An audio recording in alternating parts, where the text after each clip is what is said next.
Now it's time to talk about LinkedIn. It's time to learn new techniques on LinkedIn ونتعلم كيف نبني بروفايل قوي وذكي بنفس الوقت على شبكة لينكدإن ونتعرف على كل الفرص المتوفرة عبر لينكدإن من خلال بروفايل بقدر يمكننا من الوصول لنبني شركات ممتازة وأيضا نستكشف الفرص الموجودة. امبارح بجلستنا مع لينكدإن تعرفنا على بعض المميزات الموجوده بلينكدإن وعرفنا انه في اكثر من 720 مليون مشترك موجود على شبكه لينكدإن، 60% تقريبا منهم ما بين ال 24 لل 35 سنه، وهم انتم الشباب العربي اللي موجودين بقوه وباكثريه على شبكه لينكدإن. وحتى نتعرف اكثر ونسلط الضوء اكثر على لينكدإن بشرفني ارحب بالاستاذه ماجدة السنوسي من لينكدإن تكون معنا بجلسه حواريه تفاعليه، ايضا رح تحكي لنا فيها معلومات بس لجاهز او شباب جاهز اليوم. صباح الخير ماجدة. صباح النور. ميرسي تامر. Thank you so much for the introduction. ابدا ثانك يو لك وثانك يو للينكدإن لوجودكم معنا. انا بعتقد انه الجميع متحمس ومتشوق انه يسمع منك المعلومات ونتعرف اكثر كيف بنقدر نكون موجودين بذكاء اكثر على شبكه لينكدإن. انا ما راح اطول. Without any further ado, the floor is yours ماجدة. All the best of luck. Thank you Tamer. Thank you so much. Hi everyone. Really excited to be with you here today. So as Tamer was saying, my name is Magda Senoussi. I'm a senior customer success manager at LinkedIn. Been with LinkedIn for almost 7 years now. So a very loyal employee to the company. I really love working there. Believe in their vision and mission big time. And yeah, let's get started with our presentation today. So basically today we're going to be talking about a few things, and I'm just going to mention them on the agenda. So introduction, what is LinkedIn? Just very briefly, because I know you already had something before similar. Defining your professional brand on the platform, building your LinkedIn profile, building your professional network. Use your network on LinkedIn to connect to opportunity, search for jobs, internships, and schools on LinkedIn, and then a little bit of an extra credit at the end. Okay, so let me start it with just a very casual, funny way on introducing LinkedIn. So LinkedIn is a social network, like so many other networks, but it's more on the professional side. So I'll just give you an example on what are the things that we do at LinkedIn and what are the things that we don't do on LinkedIn. So for example, I just got one example, which is donuts. And we're going to be speaking about what we do on LinkedIn and what we don't. So on Facebook, for example, you're able to say, I like donuts. You can put a status update. On Snapchat, you can put a video of yourself eating a donut.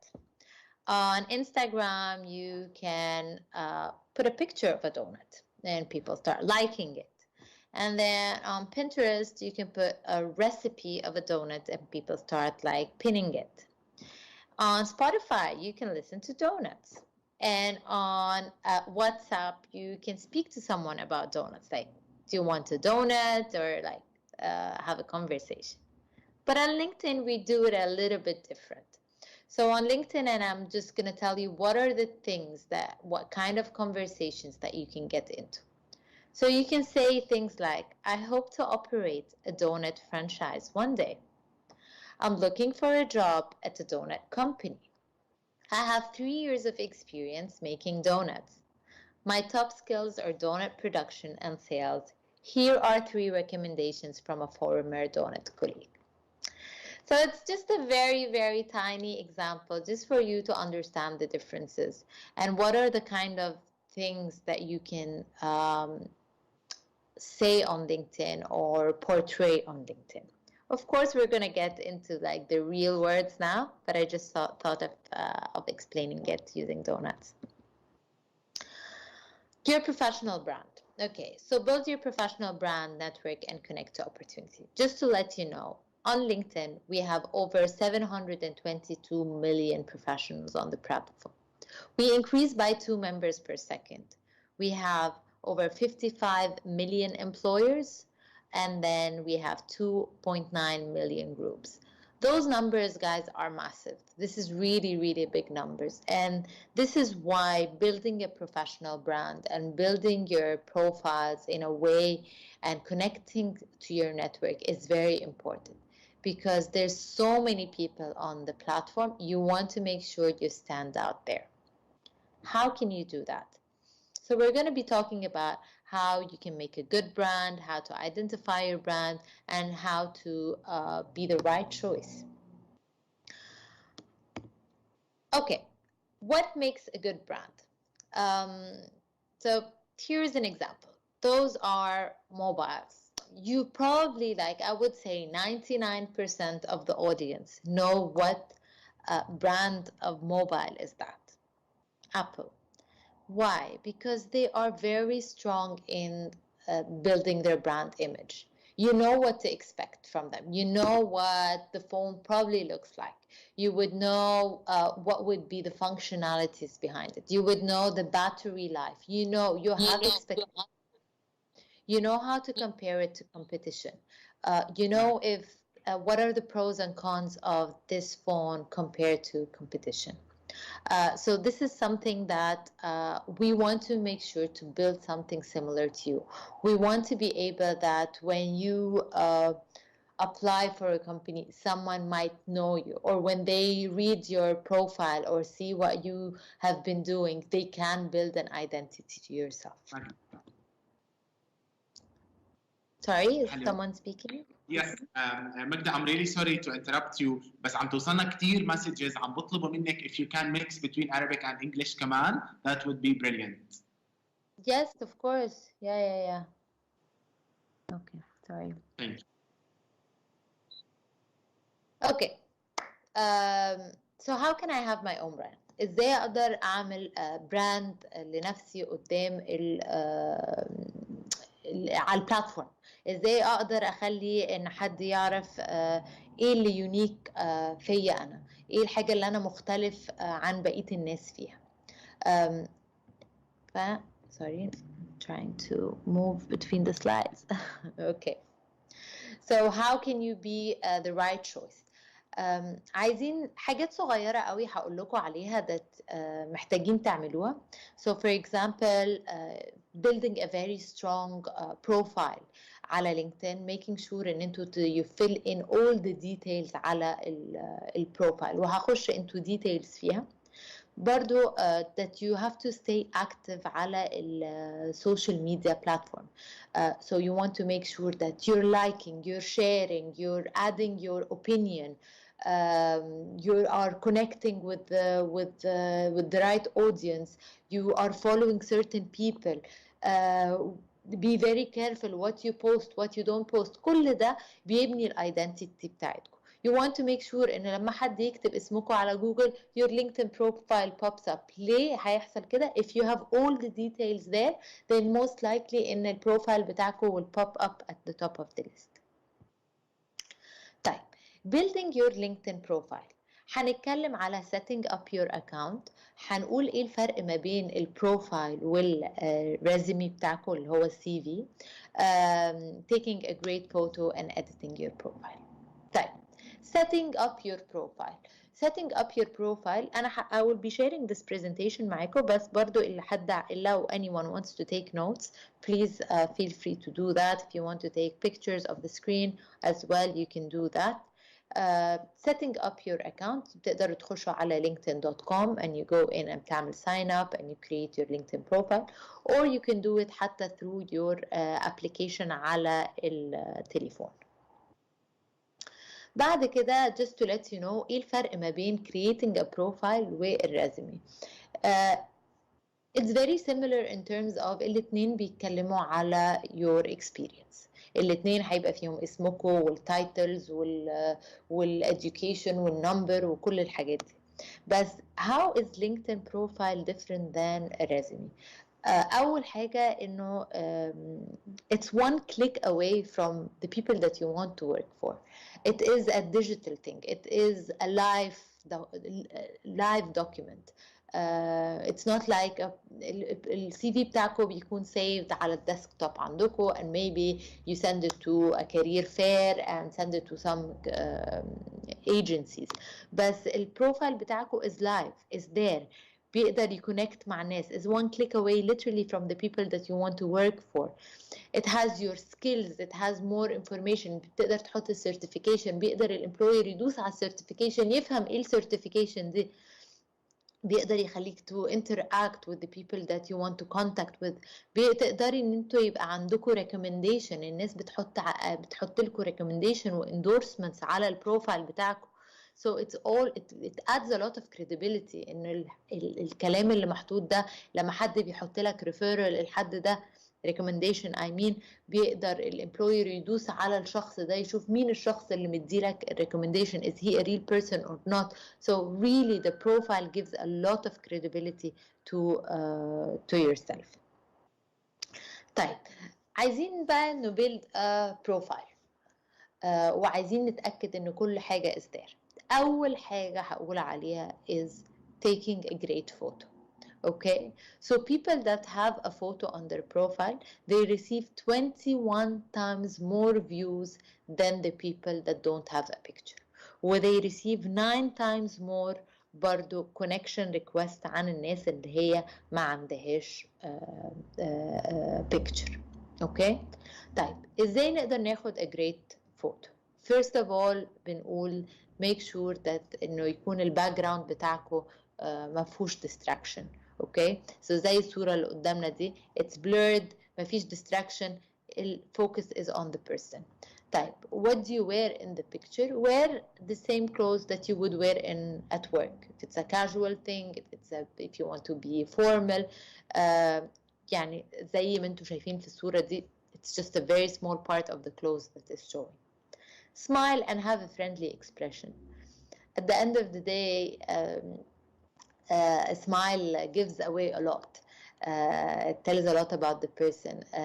I know that employers won't choose you just because of your smile, but it's nice to have a friendly picture there.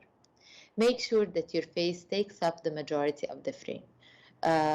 زي الصورة بالضبط, يعني زي الإكزامبل ده, your picture is all there. بلاش تبقى cropped out of another picture and there is كتف حد في جنبكم ولا ايد حد جنبكم. Just make sure the picture is about you. طيب editing بقى your profile. Now you want to build your profile. Something that is very important is your job description, or I would say your title. Okay, what do you currently do? طيب let's say into your students you don't have a specific title yet. Maybe you did an extracurricular activities, you were part of a student organization. Put it there, say what kind of work you did with them, what kind of role you had with them. If you had any volunteering experience, put it there. If you had talk about your education, what did you study? لو عندكم certifications معينة حطوها. طيب انتوا located فين؟ البلد اللي انتوا based فيها حطوها. ليه؟ علشان اللي بيجي يدور مثلا على fresh graduates او حتى لو حد متخرج بقاله قليل, هيبقى دي الحاجات اللي هيبقى عايز يبص عليها. هيبقى عايز يبص الحد ده فين اللوكيشن بتاعته دلوقتي, عندهم work experience او internship experience ولا لا, did they volunteer قبل كده في حاجة ولا لا, what kind of education كانت عندهم. طيب الستep اللي بعديها edit your profile. How can you edit your profile in terms of headline? دي حاجة ناس كتير قوي ما بتعرفهاش. في لينكدين عندنا حاجة اسمها title وعندنا حاجة اسمها headline. التايتل is your job. So let's say you're a sales manager, هتحطوا ان انتوا you're a sales manager. You're a student, then this is your title. Your headline is more of حاجة that is creative about you. زي مثلا أنا مثلا شغلانتي إن أنا بساعد الشركات. أنا كماجدة فعلا شغلانتي إن أنا بساعد الشركات إن هي تلاقي ناس تشتغل عندهم. فأنا الهيدلاين بتاعي connecting talent to opportunity. Okay, it's just written in a unique way. أنا فاكرة عندنا كان حتى one of our HR directors في لينكدين كانت التايتل بتاع الهيدلاين بتاعها كان I heart talent. هي بتحب التالنت. عشان كده she is in HR, she's the one that does the recruitment for the company. You can put any title that you want, something that you believe in, or something that you really want to identify that this is your headline. Okay? فهنا the point says, if this is the only thing someone sees, what does it say about me? Does this present my professional brand and show how I'm unique? Does it capture what a recruiter would care about? Okay. طيب, next is edit your profile, summary. So summary, some people struggle with writing a summary. It's very, very simple. It's to the point. Put 1 to 2 sentences about you. So hi, مش hi, sorry. I'd say مثلا this is Magda, studied, for example, this XY. I'm interested in kaza or kaza, and then my experience, I've been working in the tech industry for the past 10 years. Lately, I've been working as a customer success manager at LinkedIn, and this is what I do, and this is my experience mainly fall in this. I love, مثلا, for example, I can say I'm also really into volunteering, especially when it comes to specific topics. And then last is something about your future goals. What do you want to achieve, and how members can engage with you. So أنا ممكن أقول ultimately what I would love to do is to have an international experience in my field, and please connect with me on my personal email, which is kaza kaza kaza. Let's say, for example, summaries. يعني my recommendation is, if you're even struggling with summaries, check out some profiles, read what summaries do they have, get inspired by the type of writing that they have, and you can build something that is unique to yourself. Okay? I would say, the summary, make sure to include a summary of at least 40 words. Okay, next. هنتكلم دلوقتي على البروفيشنال نتورك, how to build your professional network, how to discover existing connections, search for connections, and expand your network strategically. Okay, just a little bit of fact here. 50% of hires result from a personal connection. And what do I mean by that? Usually الهايرز اللي بتتعمل مثلا في let's say في شركة زي لينكدين هنا عندنا, a lot of it بيكون إنه a recruiter got in touch with someone that is either connected to the recruiter or connected to someone that works in LinkedIn, it falls within النتورك بتاع الشركة. خليني explain أكتر. So let's say الشخص اللي في النص ده, this is me for example. And those 3 people around me, those are considered my first degree connections. I'm connected to them on LinkedIn, فاسمهم first degree connection. بعد كده الناس دي connected to other people, دول بيعتبروا second degree connections بتوعي. I'm not connected to them directly, but they are my second degree. The second degree connections are also connected to a group of people. Those are called my third degree connection. فدايما الهايرنج بيبقى جوه النتورك. ليه؟ عشان بيبقوا الناس دي يا إما connected to people because they are in the same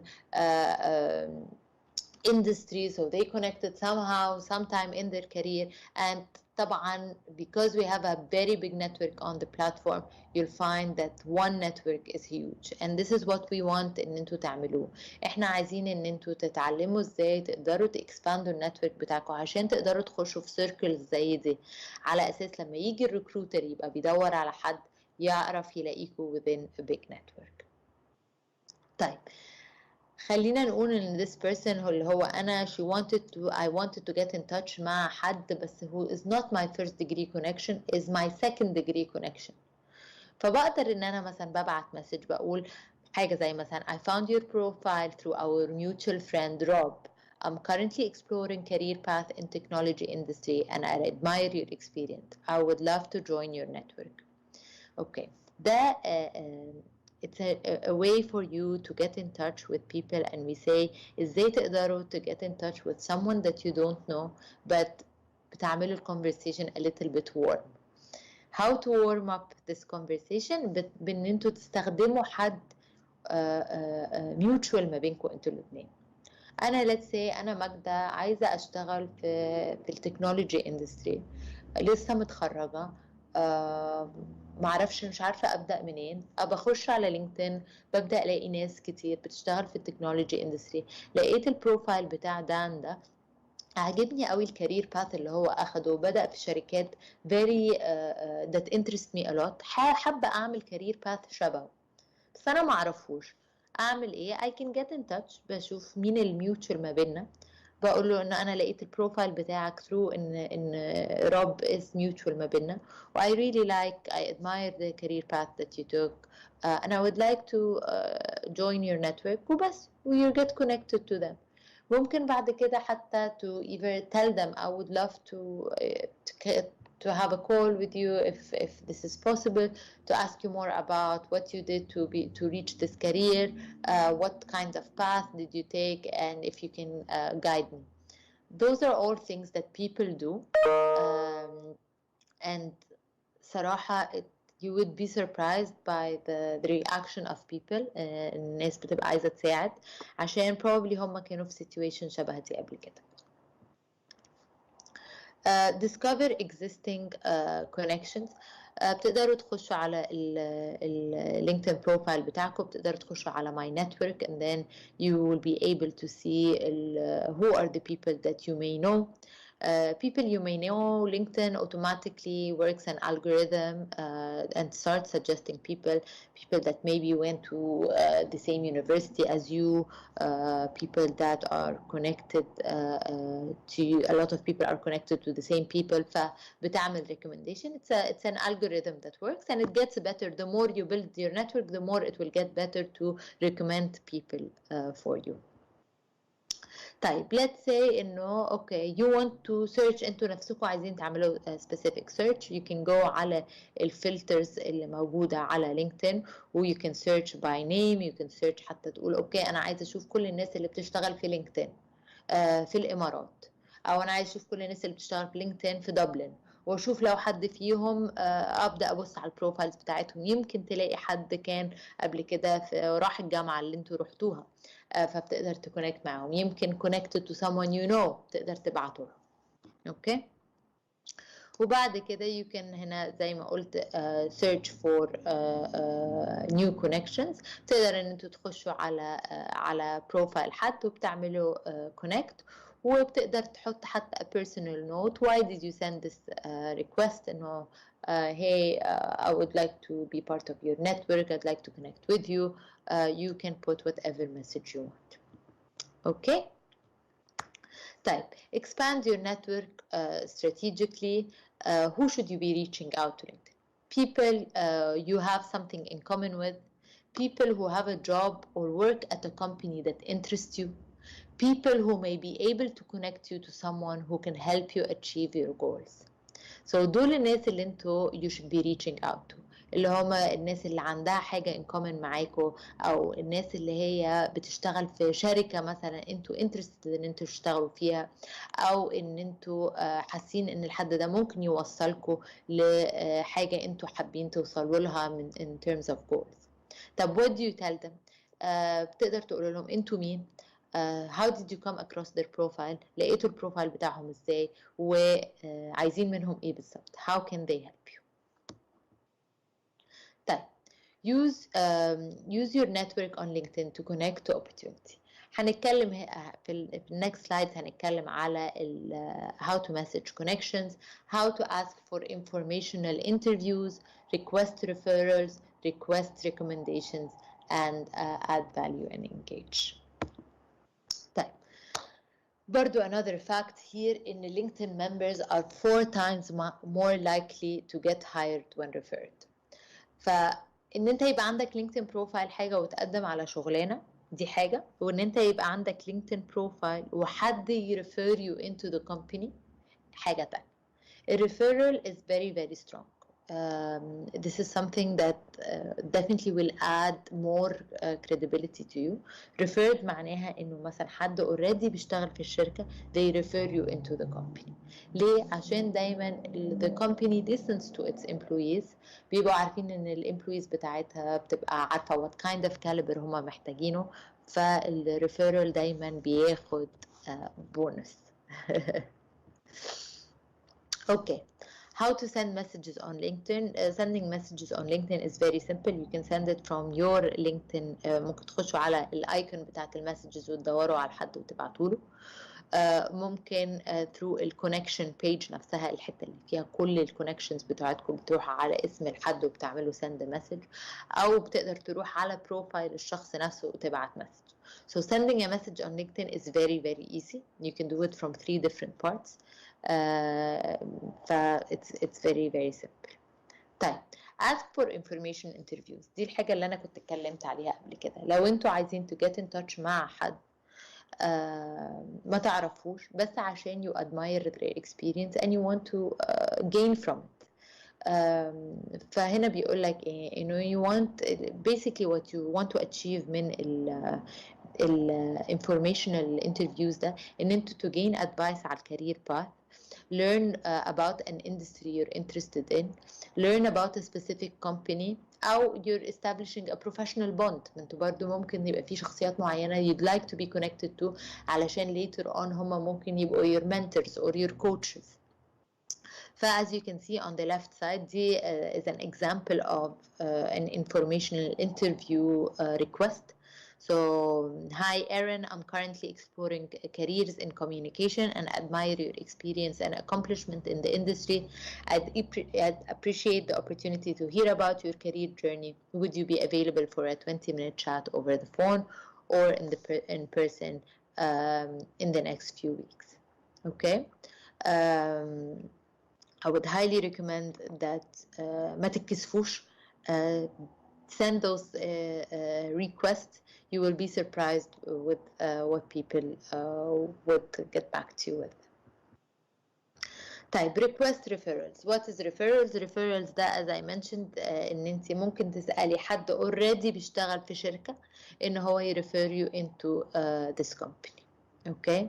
ادي example برضو. Hi Seth, hope you're doing well. I saw that Fixtex is hiring a communication specialist. I'm very interested in applying the role. Seems like a great fit for me because it needs a self-starter who can operate with a complex environment. Would you be able to share any information on the position to the team and what they might looking into a candidate? I'd be greatly appreciative. حلوة قوي هنا ان هو شرح ايه بالظبط برضو ان كيت شرحت why would this role be a great fit for her. Okay, so she reached out to someone that already works in the company. قالت له ان هي شايفة شغلانة already في الشركة عايزة تقدم عليها. She thinks she's a great fit علشان هم بيسألوا على كذا كذا كذا وده is her experience. And then she asked them if they can refer her أو if they need something specific in this candidate so عشان هي تبقى عارفة وهي بتقدم على الرول. Okay. Request recommendations. On LinkedIn you have the option of giving or receiving recommendation. If you worked with someone, a former manager or a mentor or even a colleague, حتى انتوا ممكن يكون لسه ما فيش a lot of experience, so maybe you worked with a certain professor مثلا حتى on a certain project. You can ask a professor to give you a recommendation on LinkedIn. My only advice here, if you're seeking recommendation, if you're going to have مثلا 2, 3, 4, 5 even recommendations on your profile, try to make them diverse. مش كلهم بيتكلموا على نفس الحاجة، مش كلهم بيتكلموا على ان انتوا مثلا هارد وركر. ممكن حد يبقى بيتكلم على البروجكت اللي اشتغلتوا عليه وازاي ان انت مثلا او انت you were really good in time management. حد تاني بيتكلم على انه you're a hard worker and creative. فطبعا it depends on your experience and what ايه الحاجات اللي انتوا اشتغلتوا معاها على بعض، بس try to have something diverse في recommendations. Add value and engage with your network. Okay, invest time in your connections and request informational interviews. Information interviews هي دي اللي أنا قلت لكم عليها، إن أنتوا بتسألوا حد إن هو get on a call with you to tell you more about their career path. Like and share things that people in your network will care and post about. It's very important to تكونوا active على البلاتفورم. Okay, start joining groups, start following companies, start following certain individuals. شوفوا الناس دي بتكتب ايه, comment on their posts, like their posts. You will be surprised with the engagement that you will get with from other people. الناس بتبدأ تعرف اوكي انت الشخص اللي interested في الموضوع ده, انا مرة I engaged with you on LinkedIn. This is how you build your brand على البلاتفورم. بعد كده هنا بيقول لك join groups زي ما قلنا and exchange insights with school or program alumni, give testimonials and recommendations to others. It's very important to make sure that you're also مش بس receiving testimonials or recommendations, but you're also giving it to other people. طيب, search for jobs, internships and schools on LinkedIn. هنا هنبدأ نتكلم إنه how you can specify yourself as open to work, how you can search for career opportunities, how to set alerts, how to look at the jobs you may be interested in, follow companies and explore schools and alumni.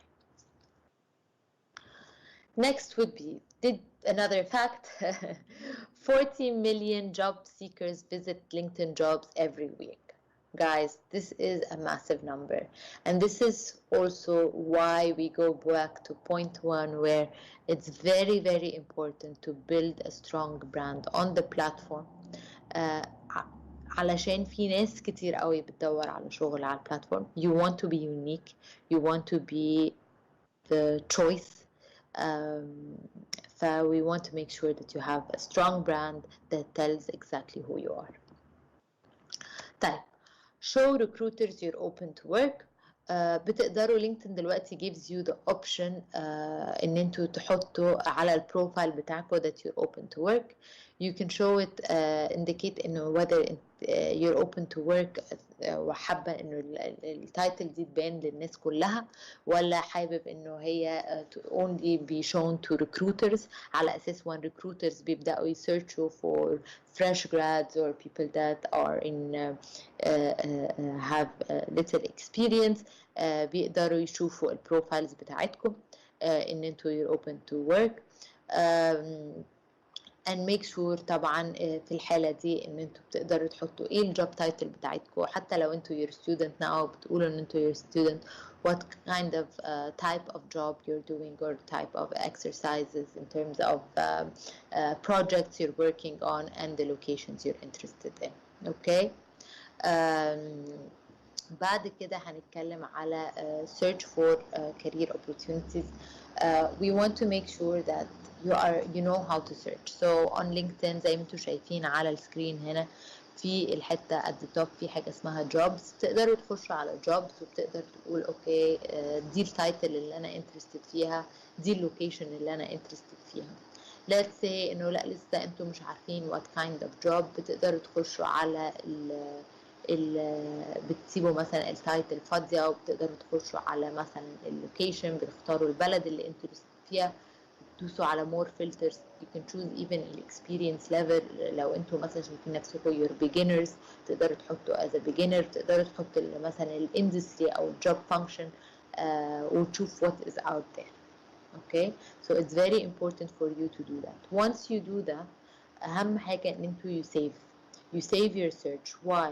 علشان يبدأ يجيلكوا alerts.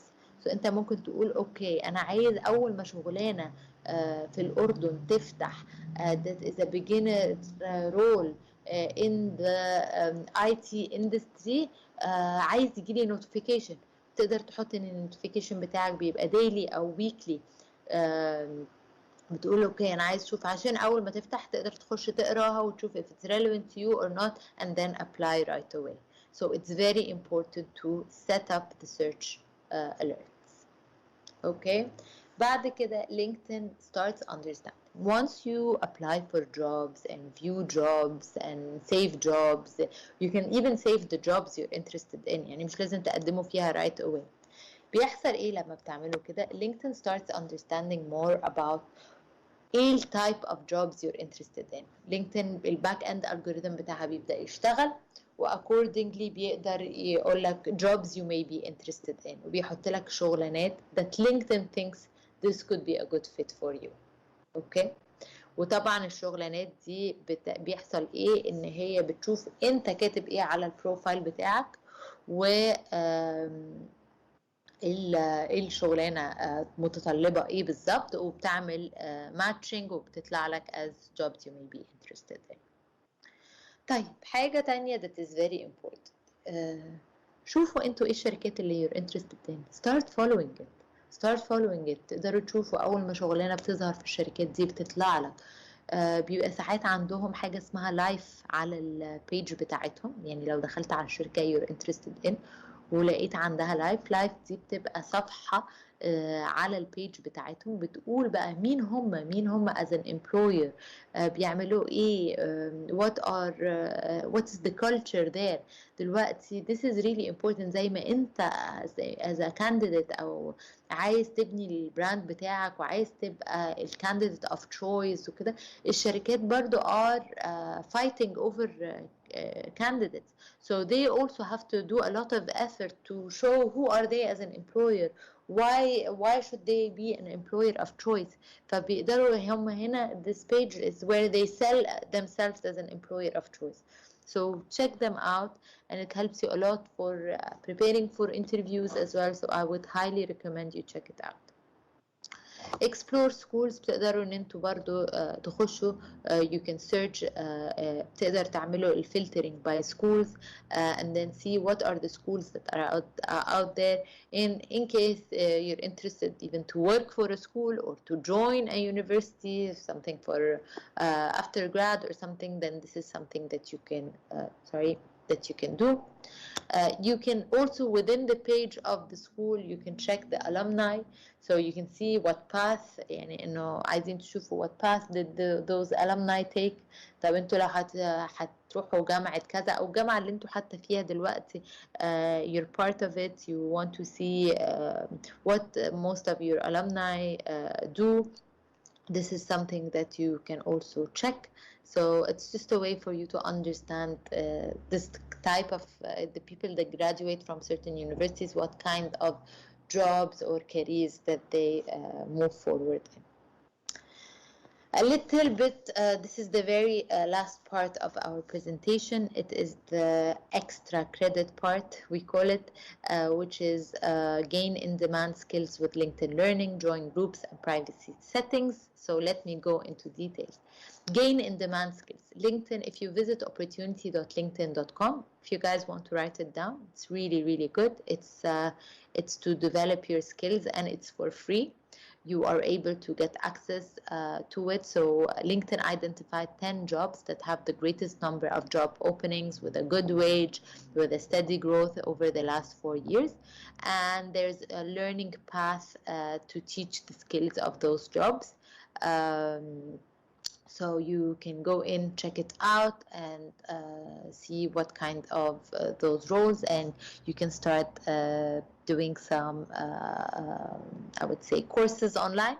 And it's, as I mentioned, it's all for free. Also, we unlocked learning paths relevant to every professionals, including master critical soft skills and learn the latest virtual collaboration tools. So given طبعا the world we're in right now, virtual collaboration tools are very, very important. So I would really recommend that you explore the courses there. And of course, mastering the critical soft skills. Right now, soft skills are more important than anything else. We all know that because at the end of the day, this is what you use in most of your jobs in terms of like if you're negotiating, you're presenting, there's so many things that you need to learn. And then a little bit for starting your career, which is like interview prep, interview practice with some behavioral interview questions. So now a lot of the companies use the behavioral interview questions, so it also prepare you for that. Guys, I highly recommend you go through it. It's, as I mentioned, it's for free. It's opportunity.linkedin.com. Check it out. And yeah, it will really, really help you to get started. Because those are things that were never ما كانوش available قبل كده. فان انتوا تخشوا وتشوفوا ازاي to prepare for an interview, what is the body language that is needed and all of that, then I would highly recommend it. آخر حاجة is joining the groups. As I mentioned, في LinkedIn has a lot of groups. الناس بتخش وبتدiscuss certain topics وبيبدأ يبقى فيه debates و conversations. This will add a lot to your knowledge and your personal brand, of course. I would highly recommend that you search for groups and see topics that interest you and join it. If you don't like it after you join it, you can exit it and try something else. I highly recommend it. That's it from my side, guys. Thank you so much. I wish I was with you in real life, not a virtual one, but it's a tough year that we're all going through. But yeah, it was lovely to be here with all of you. Best of luck with your careers, and yes, hope to see you again. Thank you. Magda, thank you so much. عن جد يعطيكي ألف عافية. The session was amazing. يعني we've been receiving and still receiving يعني comments, questions and feedback. إنه session رائعة. Your delivery was صراحة very يعني هيك inspiring وكلياتنا ضلينا يعني focused with you during the session. So يعطيكي ألف عافية. أنا صراحة بدي أوعد كل حدا عم بتابعنا إنه it will not be the only session with you and with LinkedIn. And I promise everyone that we will be having more session coming our way with LinkedIn. But before you leave us, and I have one, actually we have so many questions, but صراحة we have two key questions that I would like to share with you وتعطينا هيك لو briefly لو سمحتي عليهم. في سؤال إجانا إنه what should I put on my profile if I'm no longer a student but I'm also unemployed. فكيف هنا بيكون ال status of the profile? It could be as simple as when I said open for work. So this is something that a fresh, they can even put their title or their headline as the headline could be looking for an opportunity in X industry. Their title could be fresh grad, and they put the sign where it says open for work. So yeah, this is definitely my recommendation. Nothing to be ashamed of. It's actually a very good thing to say that you're open to work, because some companies are looking for those fresh grads. Thank you. And the second question صراحة because we received it أكثر من مرة. What بيسألوكي من وجهة نظرك إيش أنسب صورة تنحط على ال background photo on LinkedIn? Not the profile picture, but the banner up there. Honestly, I don't have a specific recommendation. Just put something يعني even if someone بيحب القراية حط صور كتب. If it's someone that like a specific nature picture, put it there. If يعني it could be something that بينك وما بين الصورة it means something to you, but let's just not put a lot of distractions at the back. At the end of the day انت عايز اللي هيبص على البروفايل بتاعك يبص على صورتك. So it reflects something personal or يعني something that you like to do. Exactly. Yeah.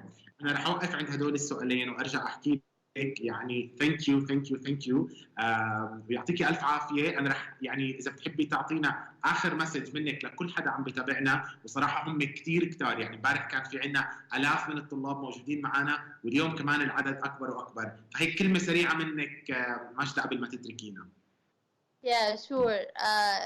Guys, يعني at the end of the day, I know a lot of you are probably just جداد على الماركت who just graduated or almost graduating.